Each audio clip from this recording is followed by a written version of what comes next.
Assalamualaikum warahmatullahi wabarakatuh. Bismillahirrahmanirrahim. Alhamdulillahi rabbil alamin.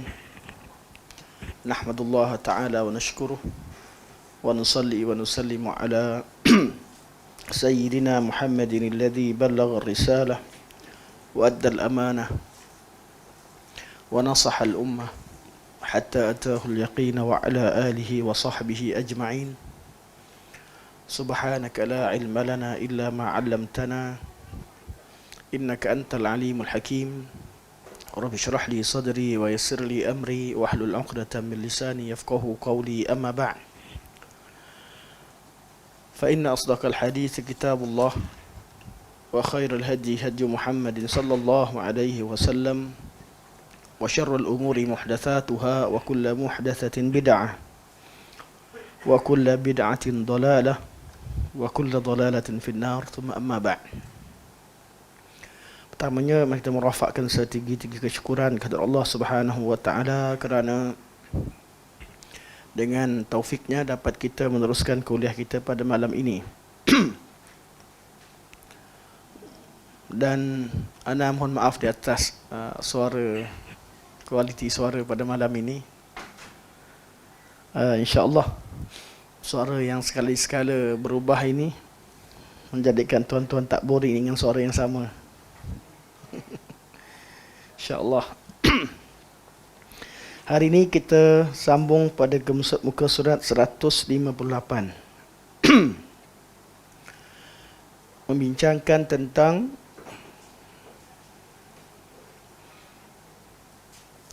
perbincangan seorang miskin yang sabar adakah lebih baik berbanding seorang kaya yang bersyukur? Mana lebih baik? Masalah ini merupakan masalah yang dibincangkan oleh ulama berdasarkan dalil-dalil. Secara kesimpulannya,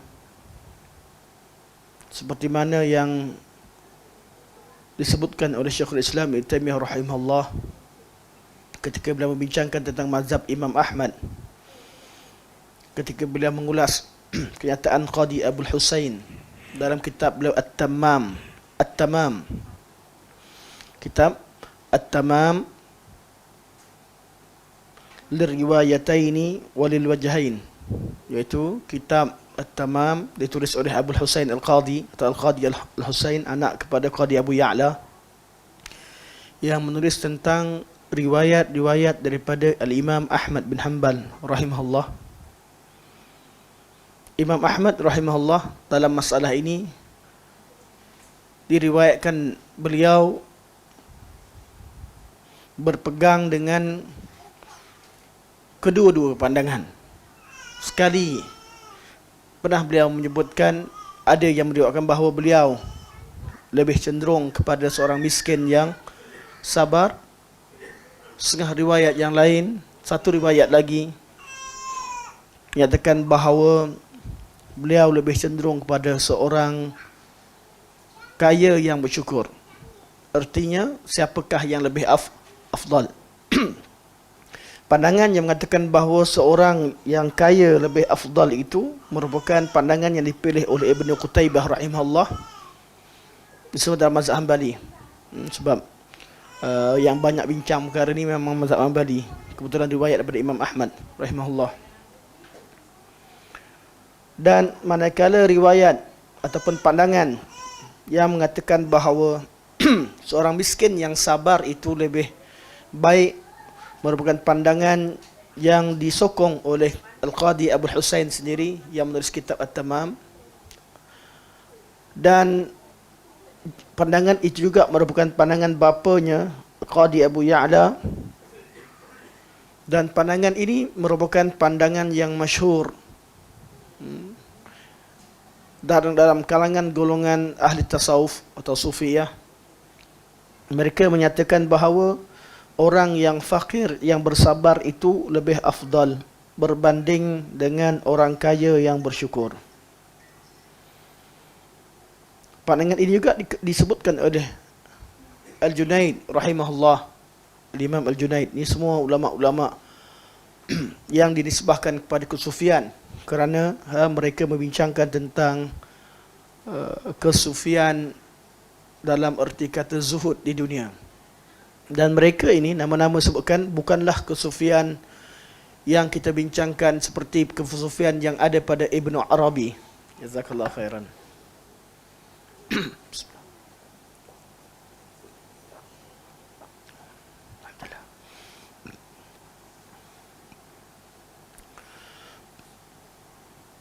Kesufian boleh dikatakan kesufian sunnah.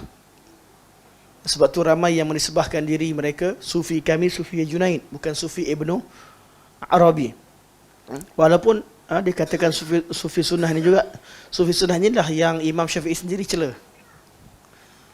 Sebab cenderung kepada beramal dan tidak banyak usaha mereka dalam menuntut ilmu, tapi mereka tidak melakukan perkara sia-sia atau tidak berpegang dengan akidah insan kamil yang dikemukakan oleh Ibnu Arabi. Kesufian selepas Ibnu Arabi menyebabkan ilmu sufi ini menjadi ilmu yang seperti mana Ustaz Halim Hasan, sebab ilmu yang kotor yang dah jadi yang ramai yang marah kerana ai acak. Ini dah sufi. Sufi ini yang beliau maksudkan, bukan sufi yang berbentuk kezuhudan. Kerana sufi selepas Ibn Arabi dan kemunculan tarikat-tarikat yang menyokongnya ataupun yang berusaha ke arahnya, adalah kesufian yang bawa manusia pergi kepada konsep pemisahan syariat daripada kehidupan. Mana orang yang sampai level tinggi, dia tak perlu beramal dah, dia jadi ahli ma'rifat atau ahli hakikat. Bila ahli ma'rifat artinya dia memiliki ma'rifat direct dengan Allah Subhanahu Wa Taala tanpa melalui Nabi sallallahu alaihi wasallam. Jadi dia tak perlu ikut syariat Nabi sallallahu alaihi wasallam. Dan sebahagian mereka sampai ke level hakikat, artinya dia telah mencapai level hulul atau ittihad. Iaitu dia manusia yang sempurna yang dah layak jadi perantaraan antara makhluk dan Allah Subhanahu Wa Taala. Dengan dua mazhab tersebut, sama ada hulul atau ittihad. Hulul artinya Allah bertajalli ke atas dirinya, seperti mana yang dipercayai oleh golongan Kristian terhadap Nabi Isa, anak Tuhan. Dia manusia tapi ada sifat ketuhanan. Uzair manusia tapi ada sifat ketuhanan. Itu namanya hulul. Ataupun dengan cara ittihad. Ittihad artinya selepas dia bukan selepas, dia mencapai kesempurnaan dengan cara bersatu dengan Tuhan. Seperti mana dalam ajaran nirvana dalam agama Hindu. Dan usaha mereka adalah usaha menghilangkan sifat kemanusiaan yang rendah. Jadi mereka berusaha sampai ke tahap cerita ada yang tak makan, tak minum. Kerana makan minum ini sifat yang menyebabkan manusia ini kekal. Ada yang kurangkan makan, kurangkan minum sampai level mendapat sakti. Itu yang mereka nak, manusia sempurna bila dia sakti. Ini pemikiran Ibn Arabi. Kemudian dimasukkan dalam ajaran Islam seperti yang disebutkan dengan istilah-istilah Islamik. Orang sakti ini, orang-orang sakti atau dikatakan manusia mencapai konsep insan kamil ini dinamakan dengan istilah syarak, dengan perkataan wali. Istilah syarak wali bukan tak ada, ada. Dan perkara-perkara ajaib yang dimiliki kerana memiliki sifat kesempurnaan ataupun telah meninggalkan sifat manusia biasa kepada manusia super saya atau manusia hebatlah, manusia yang sempurna, dinamakan sebagai karamah. Sufi ni kita tak bincang. Tapi dalam bab membincangkan tentang orang miskin yang fakir, miskin yang fakir dengan orang kaya yang syukur, yang syakir, siapa lebih afdal, kata sufi-sufi yang membincangkan tentang soal hati ini, mereka kata yang miskin sabar itu lebih afdal berbanding dengan orang kaya yang bersyukur. Apakah hujah mereka? Hujah mereka hadis-hadis yang menceritakan tentang fadilat kemiskinan. Seperti dalam Sahih Bukhari ada bab Fadlul Faqr, kelebihan kemiskinan dalam kitab Zuhud. Walaupun Imam Bukhari cenderung kepada pandangan kedua, tapi ada kelebihan ketika waktu kita ditimpa dengan kemiskinan. Bukan bererti kita dituntut yang miskin, tapi ada kelebihannya bila Allah bagi kita miskin. Hadis seperti hadis yadkhulu fuqara ummati al-jannah qabla al-aghniya binisfi yawmin 500 am. Orang miskin dari kalangan umatku akan masuk syurga mendahului orang kaya selama setengah hari, iaitu 500 tahun. Kerana satu hari akhirat sama dengan 1000 tahun. Dan orang miskin masuk syurga dulu menurut pandangan, menurut hadis ini. Manakala ada juga yang berhujah dengan hadis palsu, hadis maudhu' yang menyebutkan bahawa inna ibnu Aufin yadkhulul jannah habwa. Abdurrahman bin Auf akan masuk ke syurga dalam keadaan merangkak. Ini hadis palsu. Dalam bab istidlal ni, yang mana alim dengan hadis, jumpalah hadis, pakailah hadis sahih. Yang mana tak tahu hadis, dia main pungutlah semua hadis yang boleh dijadikan sebagai hujah. Dan terutamanya golongan sufi sering mendedangkan hadis yang palsu ini. Beza dengan ulama-ulama yang sufi yang tidak alim dengan ilmu hadis. Kerana dengan wujudnya ilmu kesufian ini, mereka memisahkan wujudnya pemikiran seolah-olah ilmu tasawuf dan ilmu berkaitan penyucian hati itu terpisah daripada ilmu akidah dan ilmu hadis. Dan ini yang keadaan yang menyedihkan, yang ramai disebutkan oleh ulama. Perkara yang menyedihkan apabila persoalan berkaitan dengan hati diserahkan kepada mereka. Sedangkan sejak daripada zaman salafus salih, urusan berkaitan dengan hati itu merupakan urusan dalam ilmu akidah. Bab khauf, bab raja, kita bincang kat mana? Akidah. Bab mahabbah yang kita bincangkan. Sebab tu bila diajarkan tauhid 3, yang adanya tauhid al-uluhiyah yang membincangkan tentang a'mal qulub, tauhid ini akan menjadi ancaman kepada ajaran tasawuf itu sendiri. Kerana mereka berdepan dengan pilihan yang ada pada tauhid al-uluhiyah yang membincangkan tentang soal hati dengan dalil dan berserta dengan tauhid. Bukan dengan cara memisahkan seolah-olah ilmu tasawuf itu berbeza kaedahnya dengan ilmu akidah, sehingga bila dibincangkan tentang ilmu tasawuf, orang tasawuf akan mengatakan jangan komen kalau kamu belum pernah masuk tasawuf. Seolah-olah ilmu tasawuf itu terpisah daripada ilmu syariat yang lain. Sebab tu bila kaedah tauhid 3 diajarkan berkaitan dengan tauhid al-uluhiyah, dan di dalamnya terdapat perbincangan a'mal qulub, amalan-amalan hati, dan dalil-dalil berkaitan dengannya, perkara ini menggemparkan atau menyebabkan golongan sufi ini terasa terancam. Pada masa sama, amalan-amalan yang mereka lakukan juga yang tidak berdasarkan kepada dalil juga mereka terancam. Kerana dalam tauhid al-uluhiyah juga bincangkan tentang cara amalan yang disyariatkan dalam syarak yang tidak bertentangan dengan tauhid atau tidak mengurangkan tauhid dengan amalan-amalan bid'ah. Sebab itu tidak syak lagi seluruh dunia golongan yang berpegang dengan tarikat kesufian ini akan membenci tauhid 3 dan cuba sedaya upaya meletakkan pelbagai tomahan ke atas orang-orang yang membincangkan tentang tauhid, ilmu tauhid, yang membahagikan tauhid kepada adanya tauhid amalan, sama ada amalan hati ataupun amalan anggota. Okey, balik pada perbincangan orang fakir yang sabar. Dalil mereka banyak. Kerana faktor masa, kita ambil sebahagian daripadanya, dan dalil-dalil kelebihan kemiskinan yang lain.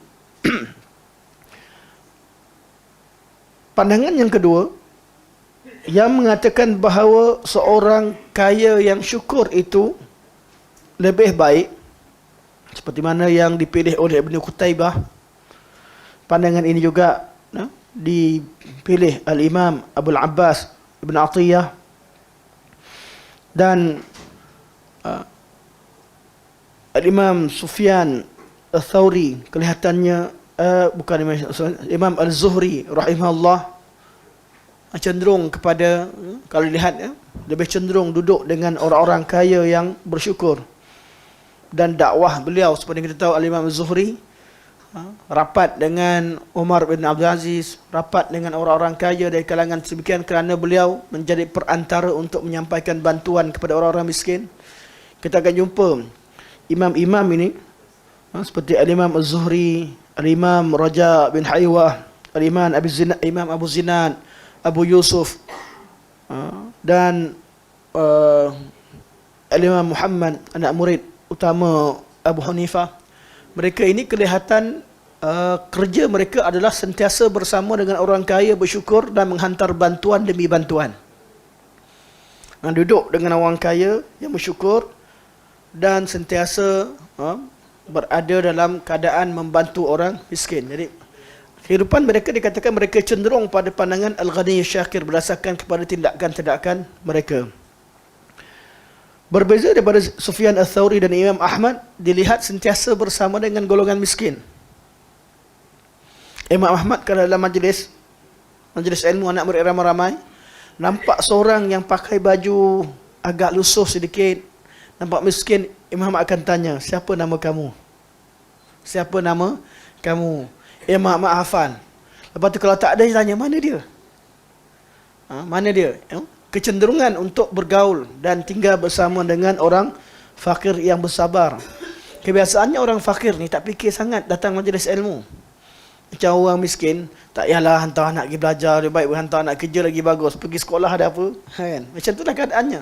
Tapi bila nampak orang miskin hadir dalam majlis ilmu Imam Ahmad sangat tertarik dan suka pada mereka. Berbeza daripada beberapa imam. Kalau kita lihat begini, kecenderungan imam-imam berbeza-beza.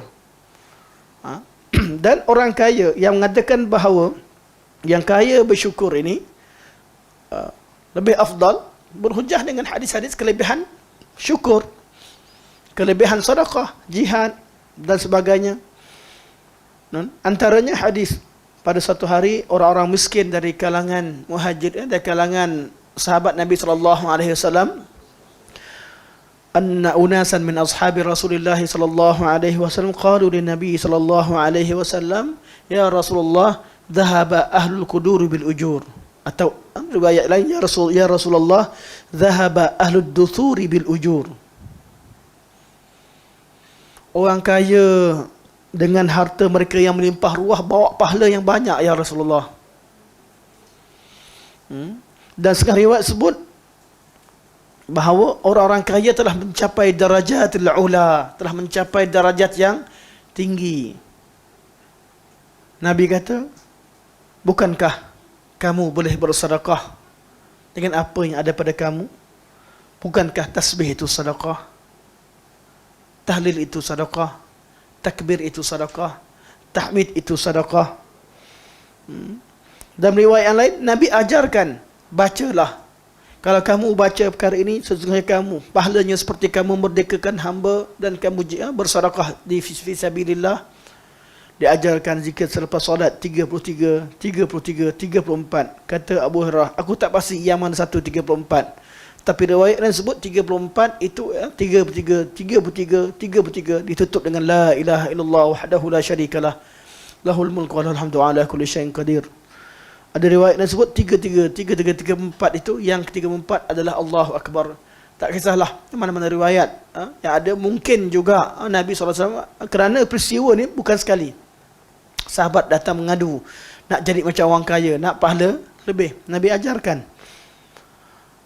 Dan peristiwa ini, antara yang hadir siapa?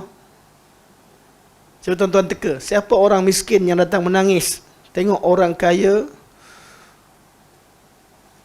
dapat bersedekah? Disebutkan sebahagian nama mereka dalam riwayat Abu Daud. Orang miskin tak sebut siapa. Dalam riwayat Abu Daud, nama yang disebutkan adalah Abu Bakar As-Siddiq rahimahullah radhiyallahu an. Abu Bakar disebutkan sebagai orang miskin, menunjukkan bahawa hadis ini hadis yang mutaqaddim, yang awal-awal Islam dulu. Abu Bakar kategori orang miskin ni bila? Ketika baru sampai Madinah Munawwarah. Baru sampai. Jadi di sini bezanya konsep kemiskinan antara dalam Islam dengan pandangan golongan Sufiyah. Islam menjadikan kemiskinan itu suatu perkara yang ditetapkan Allah dan bukanlah sesuatu perkara yang perlu dikejar. Hidup zuhud tu perlu, hidup cukup tu perlu, tapi bukanlah kata miskin itu yang dikejar. Ini perbincangannya.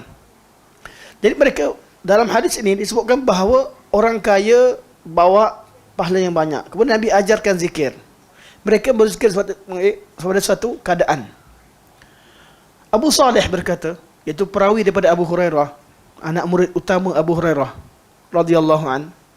Abu Saleh kata, maka bila Abu Saleh kata, artinya beliau dengar daripada gurunya Abu Hurairah, maka orang-orang miskin pun berzikir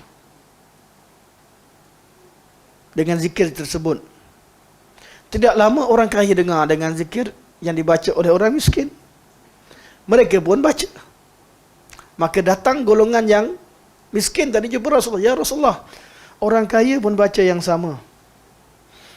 Mereka telah beramal dengan amalan yang sama seperti mereka kan hamba dan bersedekah fi sabilillah.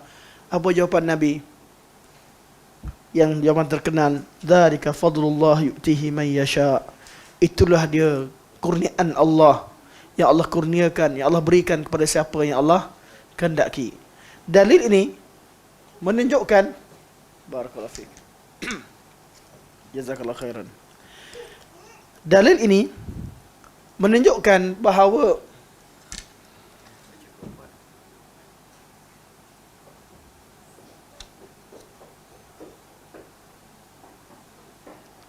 okey, insya-Allah.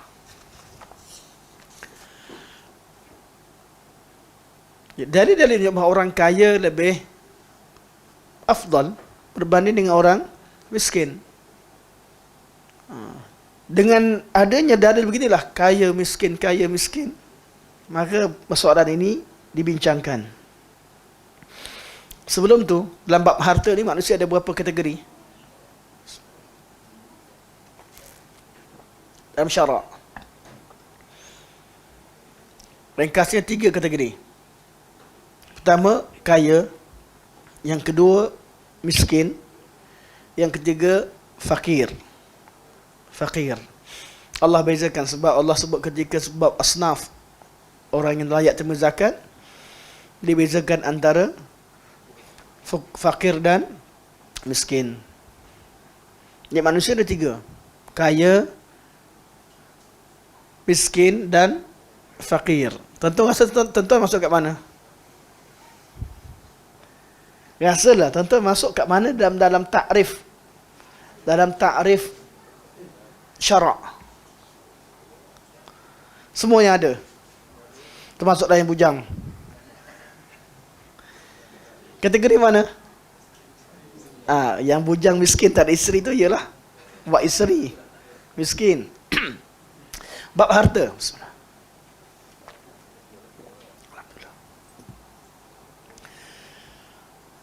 Yang kaya adalah harta yang dimiliki ada lebihan. Maksudnya kalau buka icebox, ada isi dalam. untuk makan besok. Apa yang dimiliki melebihi keperluan harian. Dia kaya. Jadi yang ada simpanan semua kaya. Yang ada account bank semua semua kaya. Yang kedua, miskin. Miskin ni kais pagi makan pagi, kais petang makan petang. Cukup tak? Cukup. Itu orang miskin. Fakir adalah orang yang memiliki sesuatu tidak cukup keperluan. Tak cukup untuk keperluan. Jadi orang yang patut sedekah siapa? Orang yang kaya. Orang yang kaya. Jadi dengan takrifan ini kita kaya ke miskin? InsyaAllah kita kaya. Tinggal kita bersyukur ataupun tidak. Semoga Allah jadikan kita dari kalangan orang-orang bersyukur, insyaAllah.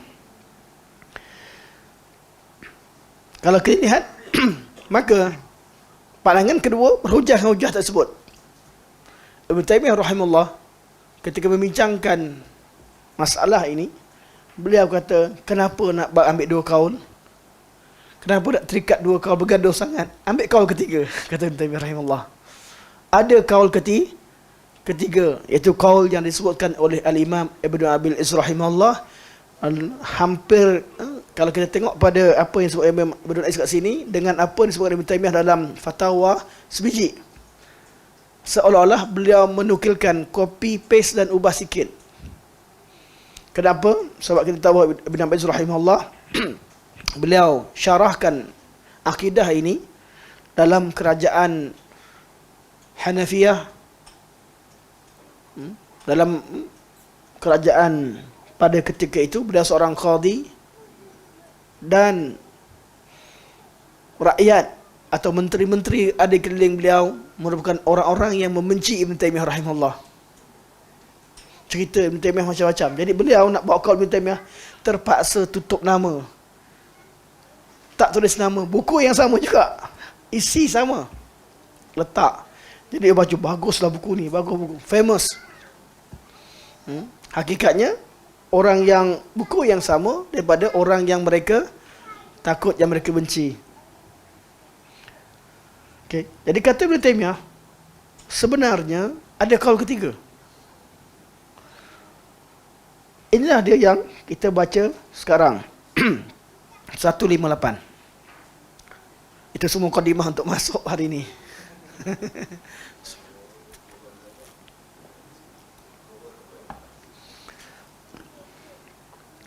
Dengan dalil ini jelaslah jawapan bagi perbalahan mereka dalam masalah orang fakir yang sabar dan orang kaya bersyukur, yang mereka mentarjihkan salah satu golongan itu ke atas yang lain. Kepastiannya ialah kemuliaan bukan bersandarkan kepada sifat fakir atau kaya itu sendiri, akan tetapi ia adalah bersandarkan kepada amalan, sifat dan hakikat peribadi. Duk bincang fakir miskin. Kata Syekh, kaul ketiga, tak ada cerita fakir atau miskin. Cerita tu apakah yang kita amalkan ketika kita fakir miskin. Amalan kita ketika itu yang menentukan kedudukan kita di sisi Allah Subhanahu wa ta'ala. Amalan, sifat dan hakikat. Ada tiga perkara yang beliau sebutkan. At-taqbit taqwa wa haqa'iqil iman, atau yarji'u ila al-a'mali wal ahwali wal haqa'iq. Ada tiga. Amalan, ahwal dan kualiti amalan tersebut. Dan ketiga adalah wal haqa'iq, hakikat kesempurnaan yang ada pada amalan. Inilah yang dimasukkan dengan taqwa. Allah uji kita. Allah kata, huwa alladhi khalaqal mauta wal hayata liyabluwakum ayyukum ahsanu amala.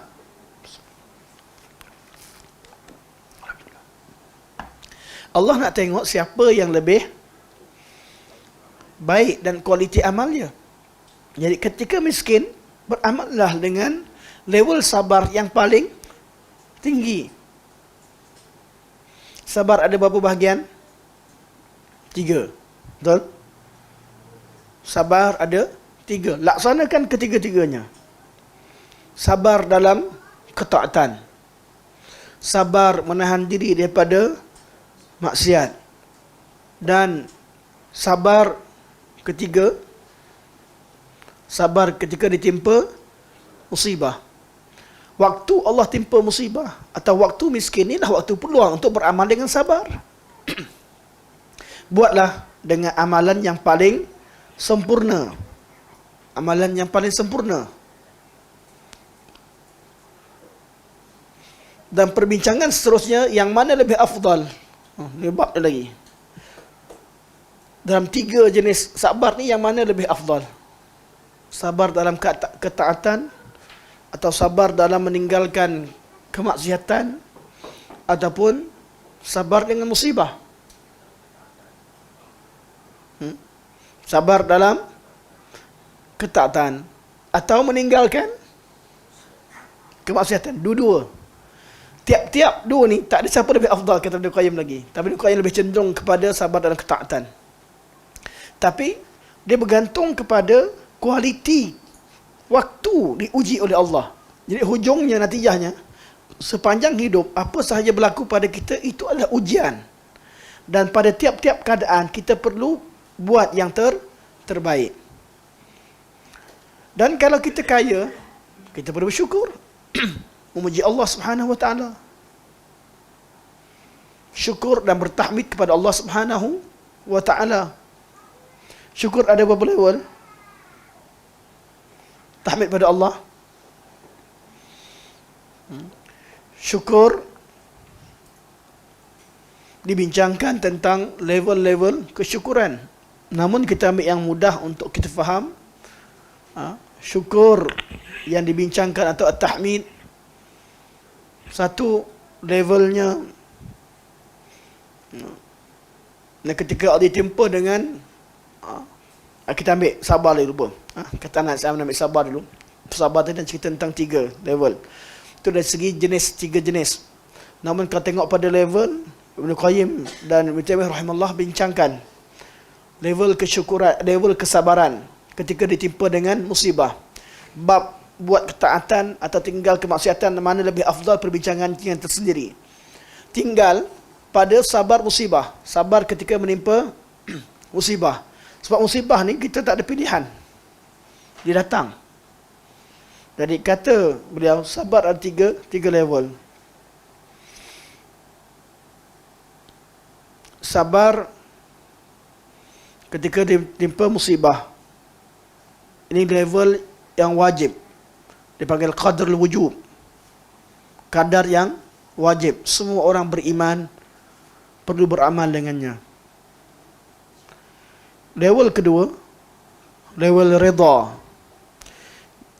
Redha dengan musibah. Redha dalam konteks ketika terima musibah, ia adalah level lebih tinggi daripada sabar.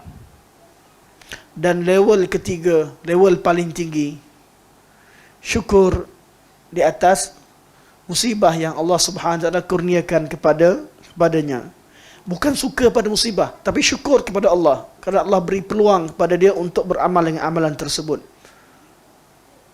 Syukur di atas musibah. Jadi kalau kita tengok balik, semua perbincangan ni sama je balik pada sama, iaitu beramal dengan amalan yang paling berkualiti yang Allah inginkan pada tiap-tiap keadaan Allah letakkan kita. Contoh syukur terima musibah macam mana? Semua kita sayang anak, betul tak? Semua orang ada perancangan untuk anaknya, sayang dan buat sebaiknya. Kalau ditakdirkan anak kita meninggal, apa yang kita rasa? Sedih. Macam mana cara nak berdepan dengannya? Pertama, sabar.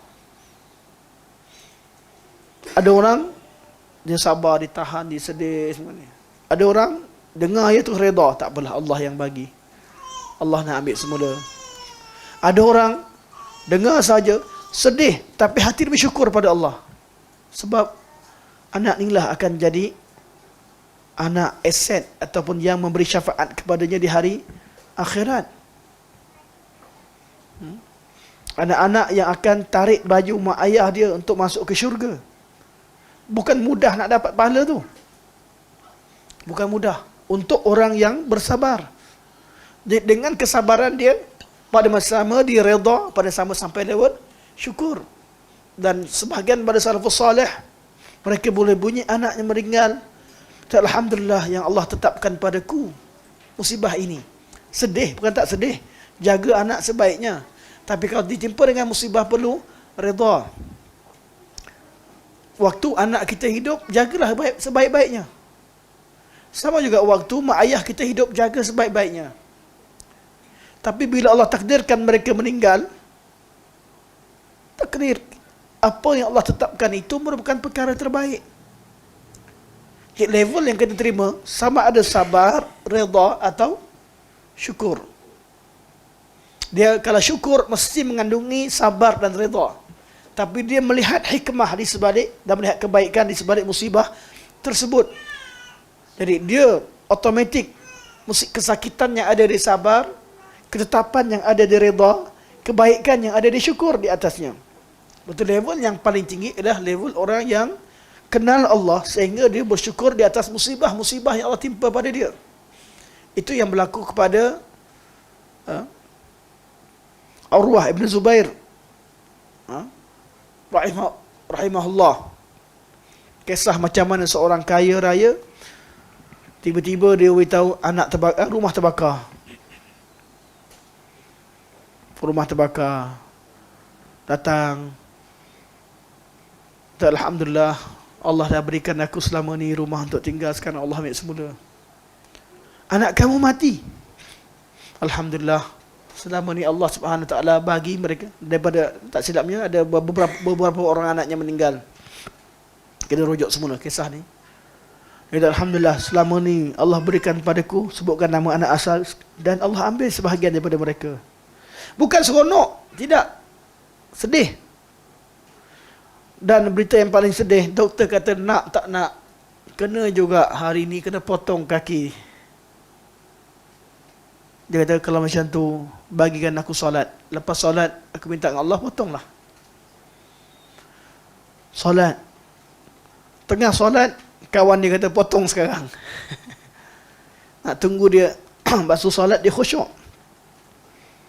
Habis solat, sedar kaki dah kena potong. Alhamdulillah, Allah dah bagikan aku 4 atraf. Tangan kaki ada 4. Ada tangan, 2 tangan dan 2 kaki.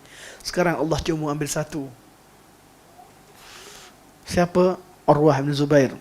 Orang yang bersyukur di atas musibah.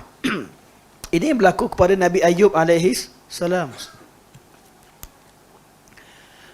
Nabi-nabi yang kaya ada berapa orang? Daripada 25 orang Nabi itu, siapa yang kaya? Sulaiman, Daud, Ibrahim, Ayub alaihissalam. Ini 4 Nabi yang kaya. Nabi Ibrahim kaya. Lembu dan kambingnya memenuhi negeri. Kalau makan cari kawat, cari tetamu. Siapa yang ada tak orang yang lalu cari? Tetamu datang, tak tanya banyak, terus sembelih seekor lembu yang gemuk. Macam mana kisah malaikat yang datang? Sebab apa? Siapa pernah jamu tetamu sembelih seekor lembu? Ada di kalangan kita. Ish, Abu Talha datang lah, sembelih lembu seekor. Oh,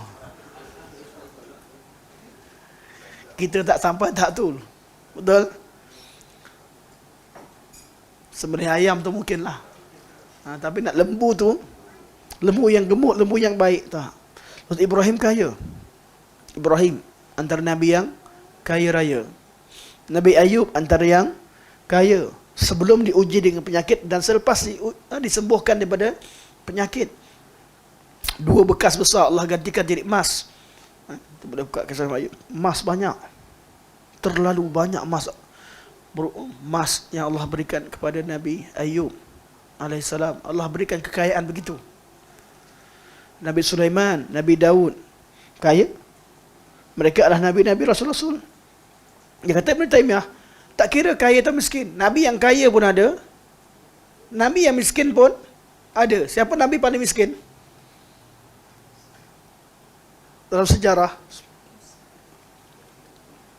Nabi Isa. Nabi Isa, Nabi Yahya, keluarga Al-Imran ni keluarga miskin. Nabi Isa, Nabi Yahya famous dengan kisah kemiskinan. Mereka juga Nabi.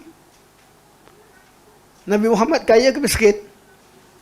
Nabi Muhammad, Abu Bakar, Omar, orang yang kadang-kadang kaya, kadang-kadang miskin. Ada hari tak cukup makan. Nabi keluar dari rumah nak cari makan. Tengok Abu Bakar, muka sama je. Lapar juga ya Rasulullah. Jumpa Umar, aku pun lapar. Masing-masing tak ada makanan. Makanan tak cukup. Abdul Rahman bin Auf sentiasa kaya. Mana pernah datang kejap, sampai-sampai terus minta 1 dinar, pinjam 1 dinar, pergi berniaga. Tapi Abu Bakar, sejarah orang yang kaya raya, tapi sentiasa sedekahkan semua sekali harta dia. Jadi Allah. Jadi ada hari yang kaya, ada hari dia lapar. Rasulullah, Abu Bakar dan Umar, kisah yang keluar makan sekali dijamu oleh seorang sahabat Ansar. Jadi nak katakan kaya lebih afdal pun boleh kata, tapi dengan keadaan tertentu. Nak jadi katakan miskin lebih afdal pun boleh, dengan keadaan sesuai dengan kemiskinan. Nak kata kaya pun mana kadang-kadang kaya, kadang-kadang miskin pun afdal, macam Anwar pun okey. Dia kaya raya. Orang kaya. Syukur baca salam ada orang kaya. Tapi miskin isteri. Okey. Jadi kata Syekh, yang membezakannya adalah amalan. Keadaan amalan itu dilaksanakan, dan hakikat dan kesempurnaan itulah yang membezakan antara seseorang dengan seorang yang lain, bukan kaya atau miskinnya. Sebab itu kata Syekh, masalah yang ditimbulkan oleh mereka itu adalah tidak betul. Tidak betul sebenarnya. Maksudnya tak kalau ikut yang asal, tak perlu bincangkan pun miskin lebih afdal ataupun kaya. Kerana kedua-dua keadaan Allah yang tetapkan. Ini kerana kemuliaan di sisi Allah adalah berdasarkan takwa dan hakikat iman, bukan berdasarkan kefakiran dan kekayaan. Oleh itu Umar berkata, orang kaya dan orang bukan orang kaya itu sebenarnya, kekayaan. Kekayaan dan kemiskinan adalah dua kenderaan. Aku tak peduli naik yang mana satu. Jadi kaya pun boleh, jadi miskin pun boleh. Jadi memang Umar antara yang sedang kadang-kadang kaya, kadang-kadang miskin. Namun lebih banyak miskin. Abu Bakar kadang-kadang kaya, kadang-kadang miskin. Namun lebih banyak kaya. Abdul Rahman bin Auf kaya, tidak syak. Apa kelebihan Sayyidina Abdul Rahman bin Auf? Kisah paling famous kedudukan Abdul Rahman bin Auf. Satu hari Khalid bin Al-Walid. Siapa Khalid bin Al-Walid? Sahabat yang hebat, panglima Islam, bergaduh dengan Abdul Rahman bin Auf. Lepas dia masuk Islam lambat lah. Macam dia waktu akhir. Bila bergaduh, mana orang baik sama baik pun kadang bergaduh. Ini ceritanya. Nak kata kalau bergaduh mesti cari siapa betul, siapa salah, mesti musuh dengan siapa, tak perlu. Kadang-kadang salah faham itu berlaku sesama orang soleh. Sama orang soleh. Dan salah seorang dari mereka kerana buat kesalahan. Sebab tu kita jangan disebabkan perbezaan pandangan, gaduh sikit-sikit, beza pandangan sikit, menyebabkan kita pecah ukhuwah. Sahabat Nabi pernah bergaduh. Khalid bin Al-Walid bergaduh dengan Abdul Rahman bin Auf. Bila bergaduh, apa Khalid buat? Khalid caci, dia maki ya Abdul Rahman bin Auf. Geram, tak tahu apa dia geram. Abdul Rahman tak jawab. Abdul Rahman bawa kes, angkat oleh Nabi. Ya Rasulullah, Khalid awadik keluarkan perkataan sekian-sekian padaku. Apa Nabi kata? Dua-dua sahabat, tapi level sahabat tu berbeza. Nabi kata, la tasubbu ashabi, dalam Sahih Bukhari. Jangan mencela sahabat-sahabatku. Nabi maksudkan siapa? Abdul Rahman bin Auf, yang seumpama dengannya, yang masuk Islam sejak pada awal, yang berjuang sejak pada awal. Khalid bin Walid mulia, hebat. Saifullah, hebat. Dia disebahkan, dia sebagai Saifullah, pedang Allah, hebat. Tapi nak banding dengan Abdul Rahman bin Auf, tak sama. La tasubbu ashabi. Walau anfaqa ahadukum mithla Uhudin zahaban ma balagha muddahum wala nasifahum. Ma balagha muddahum wala nasifahum, atau ma balagha muddahu wala nasifah. Jangan cela mereka. Walaupun kamu nanti sedekahkan, kalau kamu mampu sedekahkan emas sebanyak gunung Uhud. Berapa banyak gunung Uhud? Berapa km? Yang pergi ziarah. Siapa yang pergi ziarah gunung Uhud? Ziarah syuhada Uhud di sebelah gunung Uhud. Panjang berapa km? 7 hingga 9 km. Bahagian depan 9 km. Ada siapa ada emas sebanyak 9 km? Tinggi 148 meter atau 147 hingga 148 meter.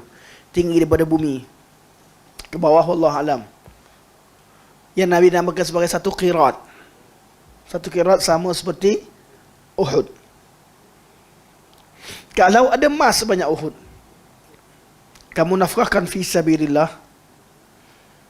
tak sama pahalanya macam sahabatku nafkahkan satu cupak beras. Mud ni apa? Beras yang diletakkan di atas tangan. Letak satu mud. Wala nasifah, separuh pun tak sampai. Nabi kata separuh pun tak sampai. Itu kalau kamu kaya banyak macam tu. Abdul Rahman bin Auf sedekahkan berapa?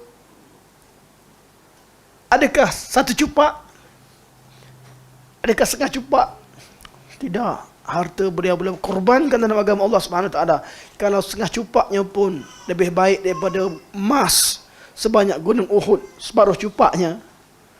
Ini sangat jauh berbeza. Kedudukan Abdul Rahman bin Auf di sisi Allah Subhanahu Wa Taala. Tiba-tiba ada orang kata Abdul Rahman bin Auf masuk syurga merangkak begini begitu. Saya paling tak senang duduk dalam ustaz tengah ajar macam tu, kita duduk belakang. Tahan diri. Tahan. Ada seorang ustaz baru ni, kuliah, saya ingat kosong, rupanya kuliah tempat lain, tak salah jadual. Jadi saya dengarlah dengan satu kuliah ni. Ustaz tu diajar bahasa Arab. Sebutlah beberapa perkataan, kononnya makna begitu-begitu. Macam mana dia boleh buat bahasa Arab sendiri? Adalah benda pelik-pelik disebutkan.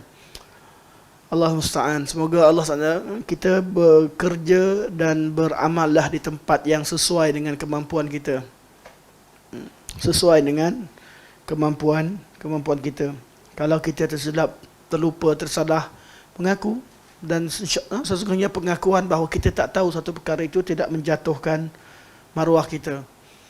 Kalau kita tersalah, akur, terima. Kalau kita lupa beritahu, datang lain kali beritahu apa yang kita sampaikan yang salah. Aku tak perlu pun tak perlu berkeras untuk sentiasa rasa kita betul. Okey, seterusnya.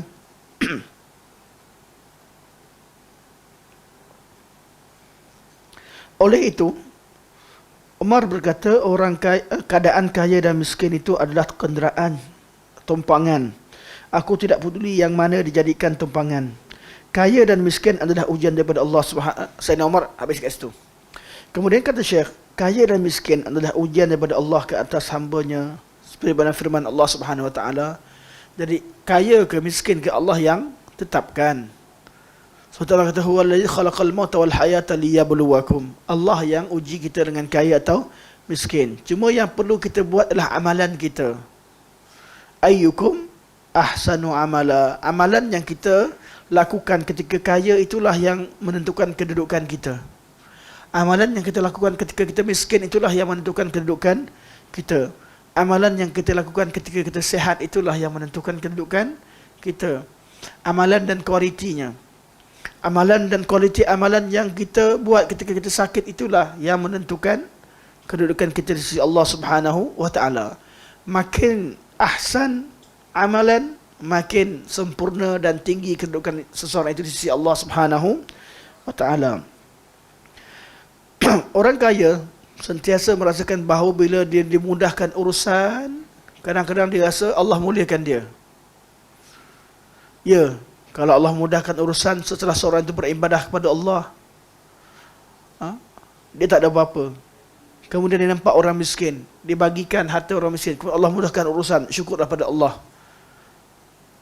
Tapi kalau dalam keadaan dia melakukan kemaksiatan, kaya, jarang ke masjid, tak pergi masjid, tak pergi surau, kadang-kadang solat pun tidak, lepas tu kaya lagi, lepas tu makin dia jauh, Allah kaya, oh kaya juga. Ada orang kata asyik cerita halal haram sampai bila nak kaya? Asyik cerita halal haram sampai bila nak kaya?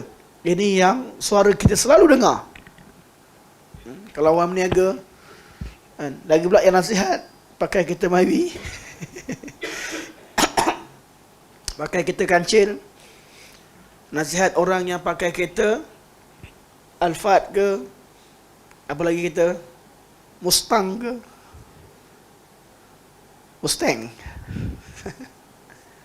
atau kereta apa-apalah. Kadang-kadang dia tengok, dia bukan tengok nasihat, dia tengok kereta dulu. Patut tak kaya-kaya. Asyik halal haram, patut tak ke mana. Kadang-kadang ada sahabat-sahabat yang nak elak terus daripada riba, dengan inisiatif, bukan mengharamkan pinjaman-pinjaman, tapi dia nak mudah duduk hidup biasa. Kawan dia kata, apalah kau, sampai bila nak macam ni? Sampai bila? Jangan sampai kita keluarkan perkataan yang menunjukkan bahawa kita menilai seseorang itu pada harta. Kadang-kadang Allah mudahkan urusan kita kerana ketakwaan yang Allah berikan kepada ketakwaan yang kita lakukan. Wa may yattaqillaha yaj'al lahu makhraja wa yarzuqhu min haitsu la yahtasib wa may yatawakkal 'ala Allah fa huwa hasbuh. Kadang-kadang disebabkan oleh ketakwaan mak ayah kita, orang keliling kita. Walau anna ahlal qura amanu wattaqau la fatahna 'alaihim barakatin minas sama'i wal ard. Kita jadi bagus sebab apa? Masya-Allah, duduk di keliling orang baik-baik. Allah pun bagi pahala dapat kita sekali pada satu kumpulan. Kadang-kadang Allah bagi kita harta kerana Allah nak uji kita. Kadang-kadang makin jahat seseorang, makin kaya. Itulah namakan sebagai istidraj. Ketika Allah berikan pahala yang melimpah ruah kepada kita dalam keadaan kita tidak bersyukur kepadanya, kemudian bertambah formula dia, rezeki ni bila kita bersyukur, la in syakartum la azidannakum, akan bertambah. Tapi kalau tidak bersyukur, harta bertambah, pangkat bertambah, ketahuilah itu adalah tanda-tanda istidraj. Allah berfirman, فَأَمَّا الْإِنسَانُ إِذَا مَا ابْتَلَاهُ رَبُّهُ فَأَكْرَمَهُ وَنَعَّمَهُ فَيَقُولُ رَبِّي أَكْرَمَنِ. Manusia ni, apabila Allah uji dia dan Allah dengan harta, dan Allah muliakan dia, iaitu muliakan dengan harta, dan Allah berikan nikmat kepada dia, dia akan kata, Allah muliakan aku. Allah cerita ni betul, Allah nak iakan ke Allah nak bantah? Allah nak bantah. Tengok surah Al-Fajr. Boleh tengok tafsir surah Al-Fajr. Allah bantah pemikiran begini, yang merasa bila dia kaya Allah muliakan dia. Tidak. Kaya hanyalah Allah kata idza mabtalahu, bila Allah uji dia. Kalimah yang perlu kita gariskan ialah kataan ibtalahu. Allah uji dia. Ibtalahu rabbuhu. Kekayaan ni Allah uji. Ujian daripada Allah Subhanahu wa taala. Kita habiskan bacaan ni dah. Sekiranya orang miskin yang sabar dan orang kaya yang bersyukur sama ketakwaannya, maka kedua-duanya mendapat kedudukan yang sama di sisi Allah Subhanahu wa taala. Jadi tak mungkin kaya miskin tapi tahap takwanya sama, maka samalah kedudukan di sisi Allah Subhanahu wa taala.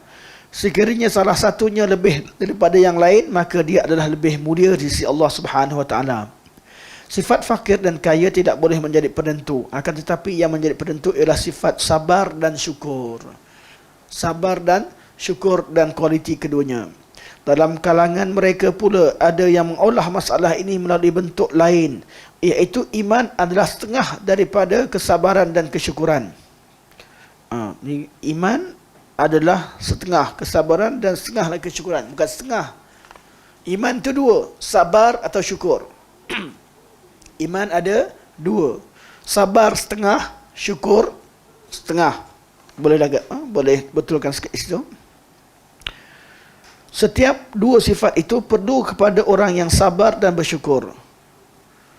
Manusia pula ada yang hanya setengah sabar dan setengah syukur. Maka mereka itu akan melakukan tarjih.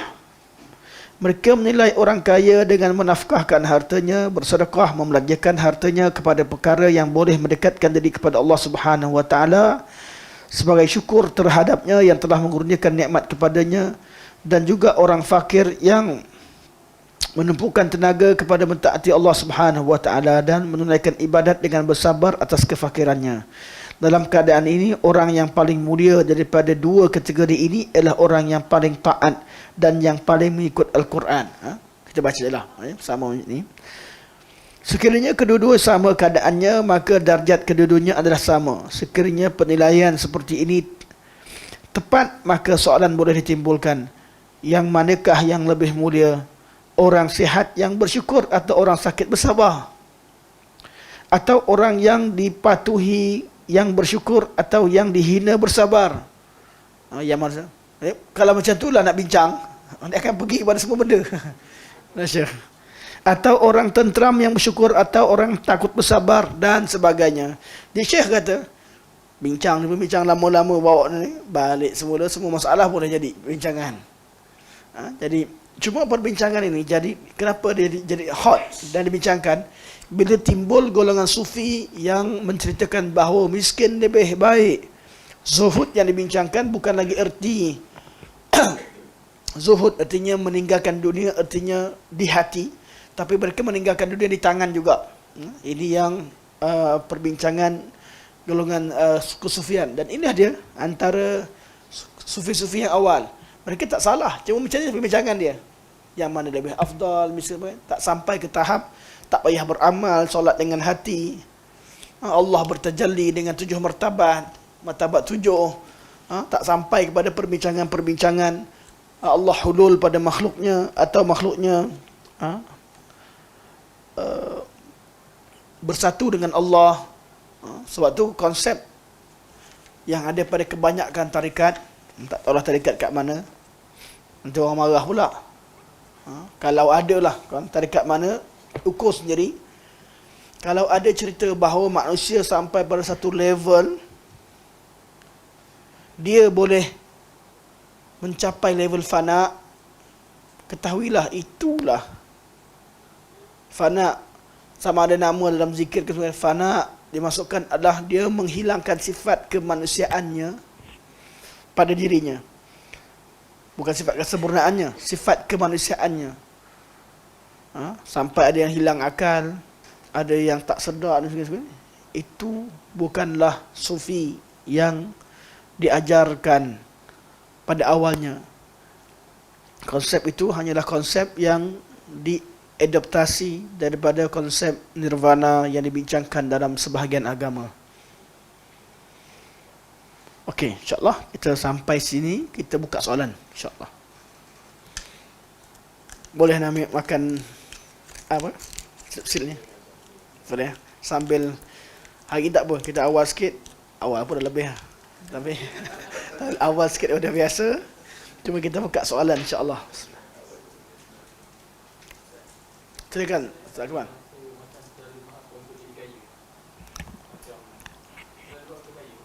Macam mana? Okey. Harap boleh, tapi jangan hilang redha.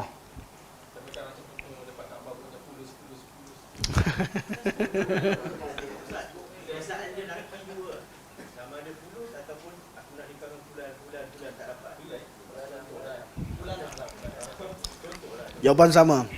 Harapan boleh, tapi haraplah dengan Allah. Pada masa sama, sabar, redalah dan syukur apa yang ada. Tak semestinya apa yang kita harap tu dah dapat, sabar je lah. Apa yang ada, reda. Apa yang ada, syukur. Harap boleh tidak? Boleh. Malah beranganlah banyak-banyak nak jadi orang kaya yang sedekah. Seperti hadis Al-Anmari, Abu Kabsyah Al-Anmari, cerita tentang dunia ni pada 4 orang. Antaranya orang yang kaya yang bersedekah. Boleh tak? Boleh. Malah tijaratul ulama niyah. Ulama ni, orang yang alim ni, dia berniaga dengan apa? Dengan niat. Dia belajar kelebihan kaya. Oh, Masya Allah. Dia berniat, aku nak kaya ya Allah. Aku nak sedekah macam dia. Buka bab wakaf. Ui, duit tak ada ni. Tapi niat dalam hati nak wakafkan. Baca ayat berkaitan dengan apa? Berkaitan dengan jihad. Niat nak pergi jihad. Walaupun berdepan dengan satu musuh pun lari. Takut. Tapi sebabkan ada kelebihan tadi. Ulama ni, perniagaan mereka adalah niat. Bukanlah niat tak buat. Tak. Niat nak buat betul. Walaupun dalam keadaan kita masih tak mampu. Jadi, boleh tidak? Boleh. Malah, hadis berkaitan dengan seorang lelaki terakhir keluar dari api neraka. Yang panjang cerita masuk Allah. Inilah manusia terakhir. Antara dalam hadis itu apa Allah cerita? Allah kata, cuba minta apa yang kamu nak. Diminta sampai semua habis. Dia tak ingat dah. Allah ingatkan, dulu kan kau pernah berangan nak dapatkan ini dan itu. Betul ya Allah? Allah ingatkan dia. Apa yang pernah kita cita-cita nak kat dunia ni, okay, ni manusia terakhir keluar dari api neraka. Yang dah kena bakar, yang last sekali. Manusia paling teruk iman dia. Tak masih beriman. Allah tanya dia, apa lagi yang, bukankah kamu pernah terfikir nak dapat sekian-sekian? Ya, ya Allah. Apa saya yang pernah kita terfikir kat dunia ni, Allah ingatkan semula, Allah beri, dan Allah kata, aku bagi 10 kali ganda daripada apa yang kamu nak. Ustaz, Akmal tanya, kan Ustaz bagi tahu dia kan, boleh dapat di syurga kan? Ya. Tapi kan ada hadis, kalau perempuan ni dah jadi bini orang, tak boleh. Nampak bersungguh tu, Ustaz nampak bersungguh pula.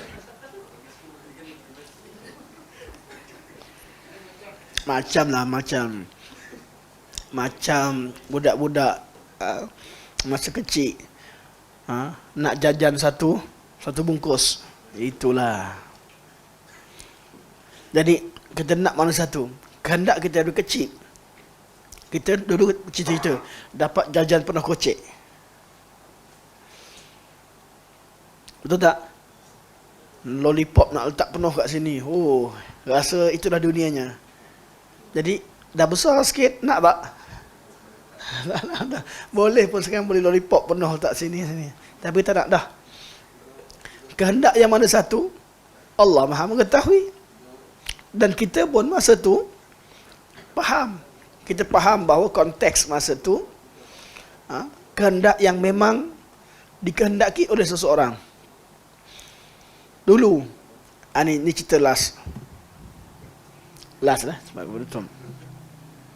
Ada seorang tu dia sayang sangat dengan, dia cerita kawan lah, dengan seorang akak ni. Lepas dah umur-umur sekarang ni kan, akak tu dah kerepot. Begitulah, tak kenal. Tanya, nak lagi tak? Jangan sebut lagi. Betul tak? Tak nak dah. Kita sebut pun dia malu. Padahal masa tu dia kecil lagi tapi selera sayangkan orang besar. Kalau umur 40 ni akak atau mungkin umur 50 lebih lah. Suka lagi ke? Tak. Allah lebih mengetahui. Kita pun boleh tahu kehendak mana yang kita akan minta dan apa. Tapi apa yang Allah sebutkan berbentuk nikmat. Nikmat yang dikehendaki. Ada perkara yang kita tak terfikir, kita tak ingat, Allah ingatkan nikmat-nikmat tersebut, dan Allah SWT beri 10 kali ganda lebih daripada apa yang kita mahukan. InsyaAllah. Semoga Allah SWT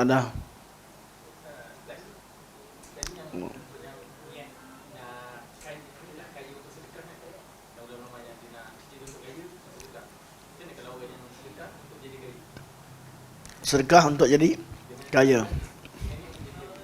Terima kasih, soalan yang baik. Mana ibtigha, mengharapkan akhirat, mengharapkan dunia dengan amalan akhirat. Dibincangkan dalam masalah tauhid tentang berkaitan dengan iradah, syirik dalam bab iradah. Adakah kita sedekah nak jadi kaya, kita puasa nak kurus, apa lagi? Pergi bantuan banjir untuk senam, tahu apalah. Amalan akhirat inginkan dunia. Rajih dan masalah ini sebagai kesimpulan. Saya mohon maaf kalau yang baru nampak mulut saya ada ni. Kadang-kadang dia, ustaz tu sambil mengajar sambil makan. Baru tadi.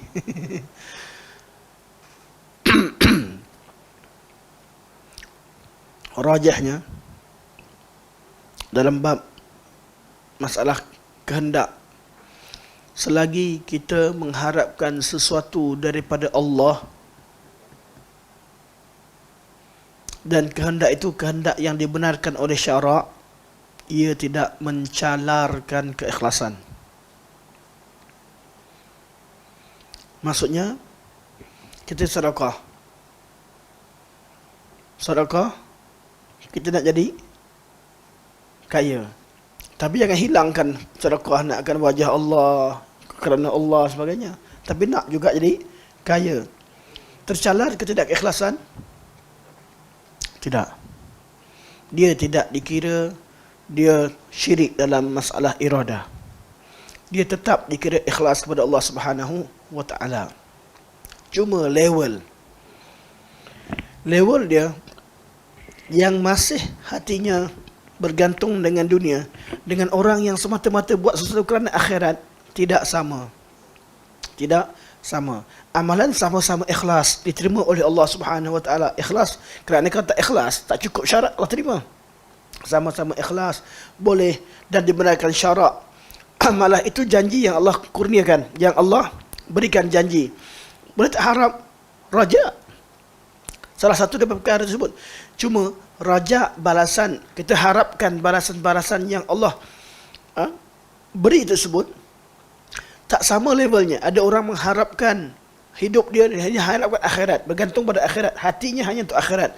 Ada orang masih lagi mahukan dunia. Dua-dua dia benarkan syarak, dan selagi kita harap pada Allah, tidak mencarakan ikhlas. Namun level orang yang betul-betul buat sesuatu hanya untuk akhirat, hidup dia memang tak pandang kat dunia. Dunia hanya betul-betul hanya sebagai kenderaan untuk ke akhirat. Tak samalah dengan kita yang masih mahukan kehidupan dunia. Salah tidak? Tak salah. Tak boleh kata salah. Cuma itu salah satu pada level-level kesempurnaan iman yang ada pada seorang mukmin. Sampai satu masa ada orang dia betul-betul hidup dia hanya ingat akhirat, dunia ni dia korbankan. Sebab itulah kita akan cerita bab berkaitan dengan warak dengan zuhud. Warak dengan zuhud, yang mana lebih afdal? Warak dengan zuhud, yang mana lebih afdal?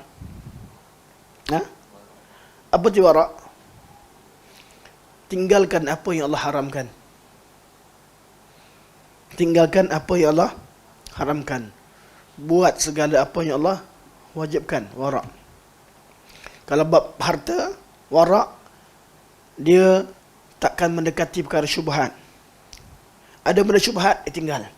Dia buat yang halal 100%. Ada unsur syubhat sikit, dia tinggal. Namanya wara'.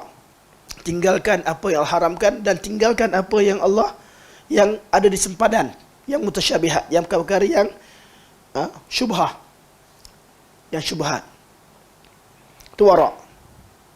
Zuhud, apa dia?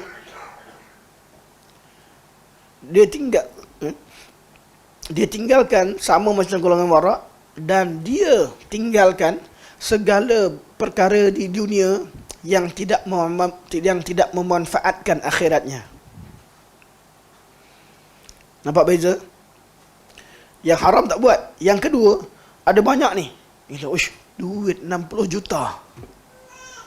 Simpan pun, kalau aku tak belanjakan, tak ada manfaat untuk akhirat. Maka dibelanjakan semua. Dan zuhud inilah yang dipilih oleh Rasulullah SAW, Abu Bakar dan Umar. Mereka bukan miskin, tak. Mereka orang yang kaya. Tapi Nabi sampai harta datang, semua Nabi bagi. Sebab Nabi pilih untuk hidup keadaan zuhud. Nabi takkan simpan harta yang lebih, yang boleh ditafsirkan tidak memanfaatkan kehidupan beliau di akhirat. Sebab itulah isteri-isteri Nabi,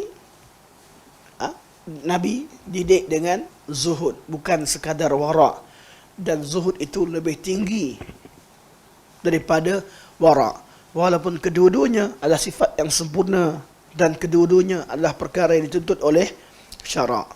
Sama macam tadi, orang yang sedekah, yang betul-betul harapkan wajah Allah, hanya harapkan akhirat, satu level. Orang yang sedekah mengharapkan akhirat, pada masa sama juga mengharapkan kebaikan-kebaikan dunia, nak tambah rezeki luah, nak hidup senang sebaik, juga salah satu daripada sifat orang-orang beriman. Semua ini layak untuk dapat syurga Allah. Semoga Allah SWT masukkan kita di kalangan orang-orang bersyukur, insya-Allah. Sampai sini saja. Semoga Allah jadikan pertemuan kita pertemuan yang manfaat, yang baik oleh Allah SWT, yang lemah kurang daripada saya sendiri. Semoga Allah terima segala kebaikan dan ampunkan segala kelemahan. Dan Allah SWT masukkan kita semua ke syurga Allah SWT. Sebagaimana kita temu hari ini, insya-Allah di syurga kita temu semula, kita kenal satu sama lain, dan kita akan cerita, berborak tentang pengalaman kita hidup bersama di atas muka bumi ini, insya-Allah. Subhanakallah wa hamdika asyhadu an la ilaha illa anta astaghfiruka wa atubu ilaik. Wa sallallahu ala sayyidina Muhammad wa ala alihi wa sahbihi wa baraka wa sallam. Alhamdulillahirabbil alamin. Assalamualaikum warahmatullahi wabarakatuh.